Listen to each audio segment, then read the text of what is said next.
Alright, welcome back. Let's continue on. As far as Harros goes, we only have one skill left to upgrade, the Recollection of Death, and for that we just need to get 4,000 tar. We already have the glimpses. In fact, we have more glimpses than we need for that. Don't worry about having more glimpses than you need for the moment, but generally keep your packages of glimpses in your inventory and don't use them unless you need them. Glimpses don't carry over to other shells, however they do if they're in your inventory. So if you have glimpses in your these like glimpse of wisdom or whatever in your inventory, you can use those after you put on another shell, and those glimpses will work for that shell. But any number you have in that bottom right corner applies to the shell you're wearing, and only the shell you're wearing. Speaking of shells we're wearing, the last shell to get in the game that I haven't shown you the location of yet is the Solomon shell. That's through here, so if you go past where we killed the Grisha right at the start, it's in here. You can get the Solomon shell right from the start if you decided you wanted to play with that instead of Harros. I probably should have shown that at the start, but I was never intending on using it, so it doesn't really matter. Here it is. A lot of people actually think Solomon is the best shell, and there is an argument for why he is the best shell. He has excellent health, and he has 6 bars of resolve. He can keep you alive a bit longer. He doesn't have the stamina perks though that we can unlock with Harros, which is why I prefer Harros. I'm not picking up the Solomon shell here because I don't have an effigy of Harros in my inventory to swap back, but if you do have an effigy of Harros, you can swap back there, or you can pick up the Solomon shell and go and swap back at near Sester Genessa, where you can pick up different shells without needing an effigy. Alright, let's keep going. We're heading now to fight Imrod. He's the fire guy. He's the boss at the end of the Shrine of Ash. We actually could have fought him if we'd wanted to when we went to the Shrine of Ash the first time to pick up a couple of extra quenching acids, but the whole idea of this efficient run was to level ourselves up so we could do a more or less a boss rush type of run where we just run and kill all of the bosses, and we make the bosses as easy as we can make them by being fully leveled up when we do that. This boss is actually probably one of the easier bosses in the game. Arguably, I would say probably maybe the second easiest. Some people say he's the easiest, but I think Enslaved Grisha is the easiest. But in any case, he's going to be very easy to defeat now that we're leveled up. And it's not a problem that we ran away from him the first time and that we're going back now, because we're not going to fight the enemies on the way. There is really no need unless you just want to collect some more tar and glimpses, but we're going to get plenty of tar and glimpses as we go. So all we're doing now is we're just going to run the entire way through. Even when we get into the Shrine of Ash, we'll pretty much run the entire way to the boss. We won't worry about fighting too many enemies unless we really need to, and then we'll be at the boss basically in minutes. This is why I like the efficient walkthrough process of leveling up first and then tackling bosses, because you don't really need to spend a lot of time on exploration. If you know the direct path, you can level yourself up, then go to all the bosses, and pretty much you're not speed running the game, so to speak, but you can complete the game in just 3 or 4 hours, probably 3 hours if you're not stopping and trying to explain a lot of things like I've been doing here. 4 hours if you're going to stare at screens and try to explain things. But this process, once you know it, you can definitely do it in just over 3 hours, which is a pretty fast way to complete the entire game. But that said, you know, we are missing a lot of items. We've ignored searching around for lore.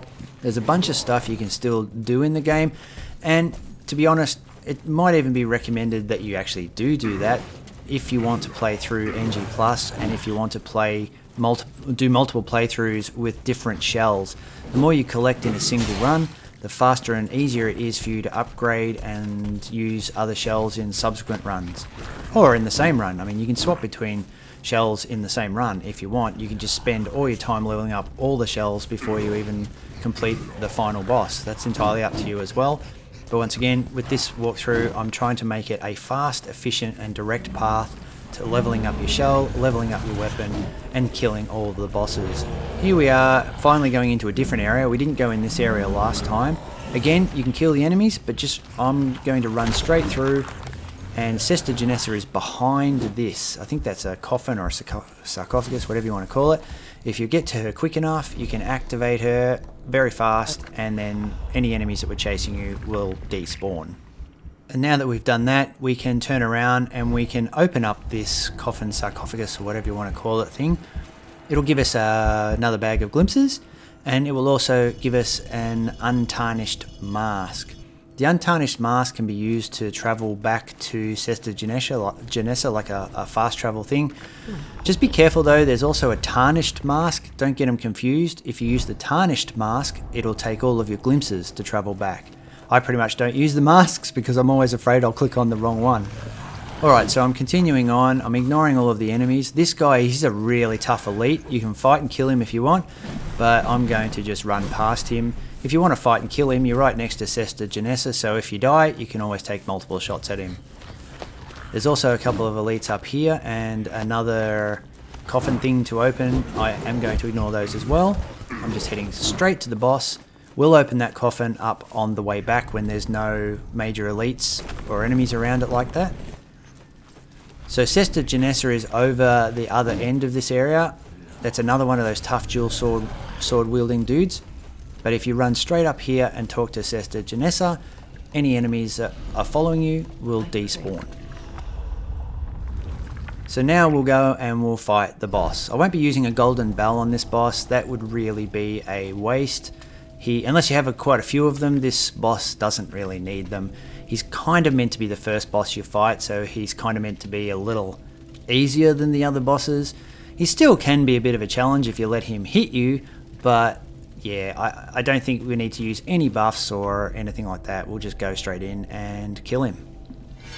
Just before you do though, make sure that you have 4 full bars of resolve. It's really good to start boss fights fully resolved up. If you don't have 4 full bars, just from here go backtrack and kill as many enemies as you can until you get all 4. And then you can talk to Sester Genessa to get your health back if you lost any, and then you can start the boss fight. Now you go through a cutscene just like all boss fights, at the end of which he'll do a mad rush at you. He's wielding a spiked club and he'll swing it around. It's got a fairly wide arc, so you want to try and keep your distance from it as best you can.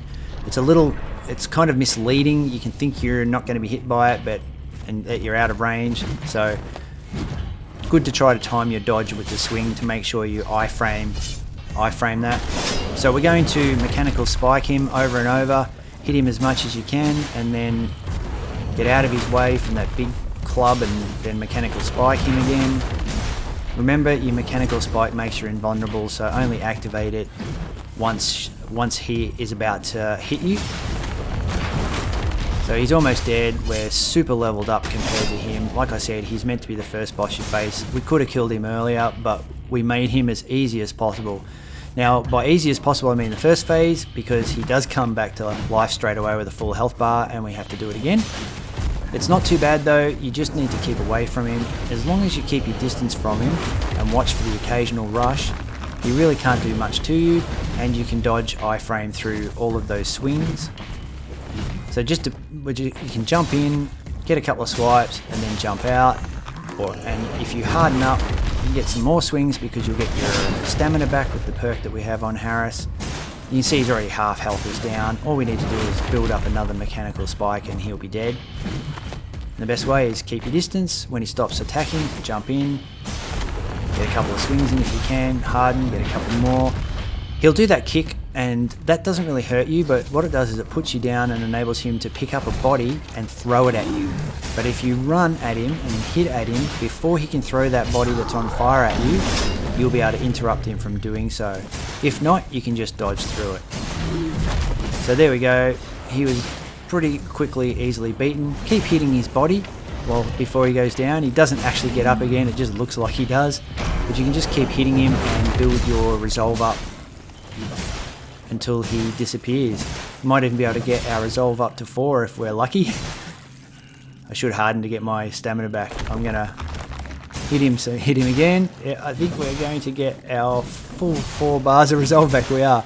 So there you go. That's why you always hit enemies after they're dead, to try to get your resolve back. So now the fog is going to descend on the world again, because we're going to pull another gland out and have to carry another gland back to Fallgrim Tower, which means we have a trek back to Fallgrim Tower where we have to deal with those extremely numerous and annoying Noctisurpers. And now we just got ourselves a glimpse of annihilation, and we also get a bag of tar. I think it's called the Nascent Tar. Let's just wait and see. Nascent tar. Where are you? Not going to tell us. There we go. Yeah, nascent tar. So the nascent tar will give us enough tar, I think, to crack the 4,000 tar we need to upgrade the final skill on Harros' shell. So we'll use that. So, or no, we still need a little bit more, but I think we have a little bit more anyway. Pretty sure we do. Oh, that Glimpse of Annihilation has a ton of glimpses in it too. We'll be using that later on. Oh, I have another Nascent Tar. So you should have another Nascent Tar. Yeah, I thought there was, we would have had enough. So now we'll have fully unlocked Harros' shell. And from this point forward, Sester Genessa will become a bit of a trader, and we can buy a mask from her. And to do that, we'll need 30 glimpses, and we'll get that from the Glimpse of Annihilation. But we don't need to buy it now. We can't use a fast travel mask while we're holding a gland. So we'll take the gland back to Fallgrim Tower, and once we're back at Fallgrim Tower, we'll buy that mask, and then we'll use that to fast travel back to where we need to go to get the next boss. So for now, we just need to make our way back to Fallgrim Tower. Now there'll be, because the fog has descended, the enemies have changed. There'll be a phantom at this door. Just kill that phantom. There'll be a second phantom here. So we'll run out and we'll kill this phantom. And then we may as well turn around and access this sarcophagus or coffin. And from that we'll get another glimpse, but we'll also get the awakened stone. First you want to run away from there though, because another one of those elites is going to appear, but you don't need to fight them. The awakened stone, you can use that with the Smoldering Mace, which you get by fighting Haddon at one of those books. And once you have the Smoldering Mace, you can install the awakened stone, and then it enables you to do a big area of effect with fire using the Smoldering Mace. But I'll leave that up to you to go around and get the Smoldering Mace by fighting Haddon wherever you find those books next to Sester Genessa. For now, we're going to keep running.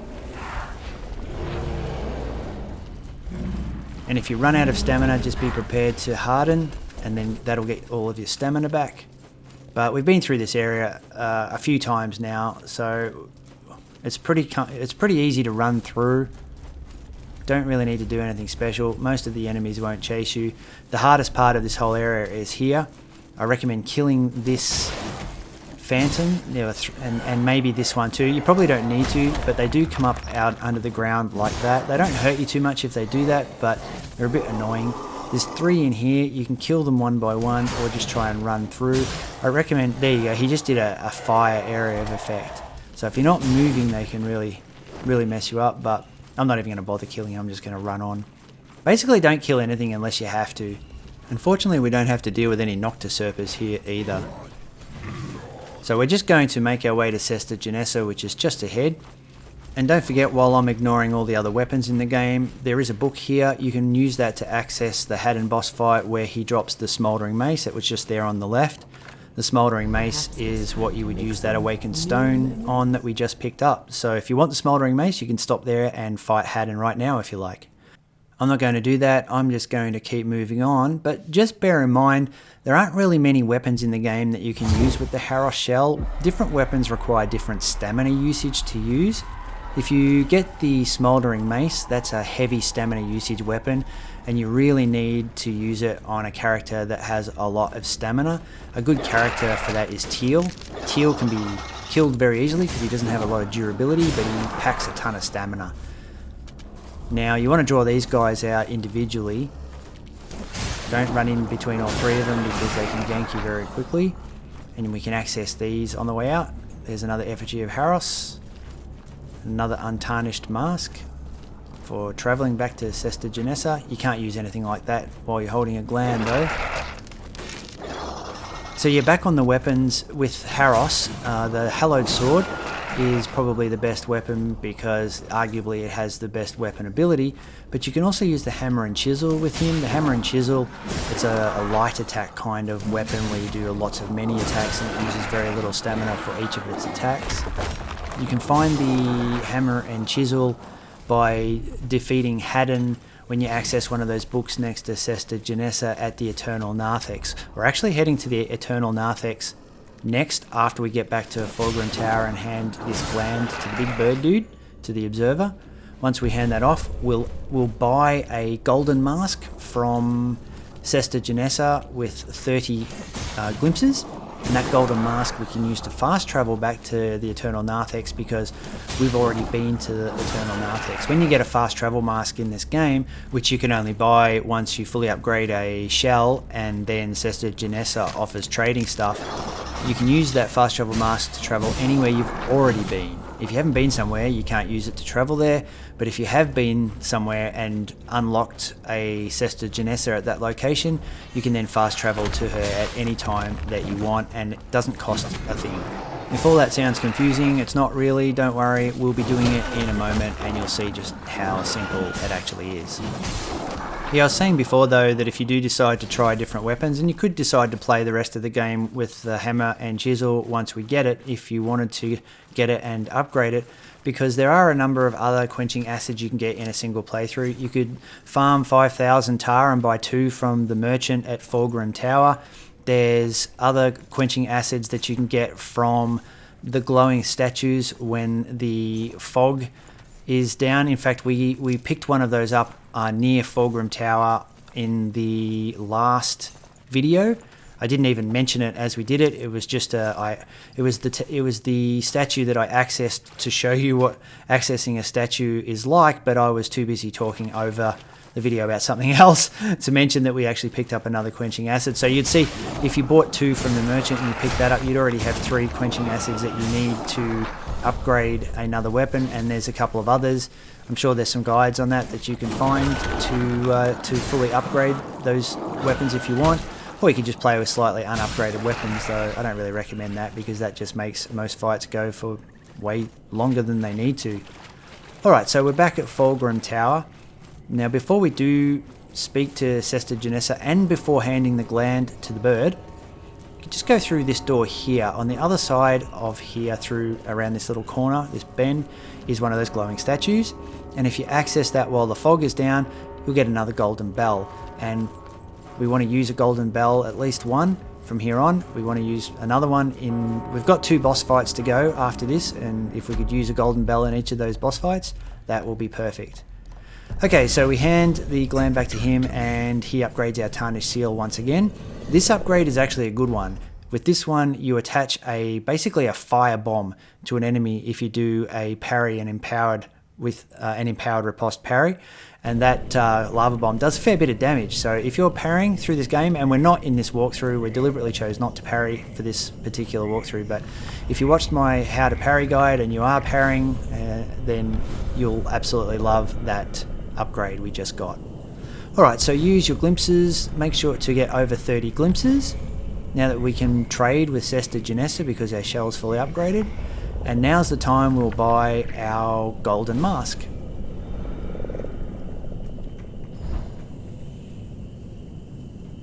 Perhaps and there it is there, 30 glimpses. All you have to do is buy it, it'll be in your inventory, then access the mask in your inventory and it will give you the option to fast travel to any Sester Genessa that you've already unlocked. Now we went to the Eternal Narthex before, and that's where we need to go for the second last boss of the game.